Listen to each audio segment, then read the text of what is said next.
అతని కన్నా పవర్ఫుల్ వీరుడు ఇంకొకడు ఉన్నాడు. అతను నా సోదరుడు. నా చేతిలో ఉన్న కర్ర కూడా అతనిది.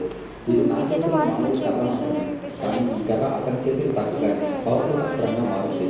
ఇది అర్జునుడి గాంధీవం కన్నా కూడా చాలా శక్తివంతమైనది. అంత గొప్ప వీరుడికి అలాంటి చావు వచ్చుండకూడదని అంటాడు.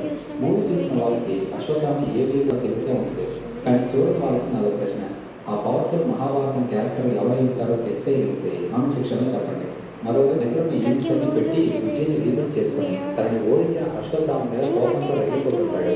అండ్ టైగర్ ఉన్నాడు కదా, వాడు క్యారీ చేసిన బ్లాస్ట్లో చనిపోడు, బ్రతికి బయటపడిపోతాడు. కట్ చేస్తే సుమతి ఎటువైపు వెళ్తే అశ్వత్థామ కూడా అటువైపే వెళ్తుండడంతో సుమతికి బాగా విసుగు వస్తుంది. అప్పుడు సుమతి అశ్వత్థామ, ఎందుకు నువ్వు నా వెనకే వస్తున్నావు, అందరూ నన్ను ఎందుకు అమ్మ అమ్మ అని పిలుస్తున్నారని అంటది. దానికి అశ్వత్థామ, భగవంతుడిలోని ఈశ్వరి అంటారు, కానీ నువ్వు ఆ భగవంతుడినే మోస్తున్నావు, ఇంకా నువ్వు అమ్మ అంటే ఏమని పిలవాలని అంటాడు.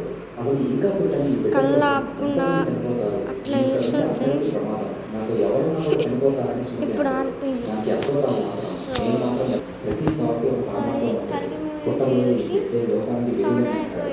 కానీ ఈ పనికి నేనే ఎందుకు సుమతి అశ్వత్థామని అడగగా మోయగలిగే శక్తి ఉన్న వాళ్ళకి ఆ దేవుడు బాధ్యతలు ఇస్తాడు. అలాంటిది దేవుడిని మోయాలంటే పూజలంత ఓర్పు ఉండాలి. నీలో ఆ ఓర్పు ఉందని ఆ దేవుడు నిర్ణయించుకున్నాడు. జన్మను పడడం మీ ధర్మం, మిమ్మల్ని కాపాడడం నా బాధ్యత అని అంటాడు.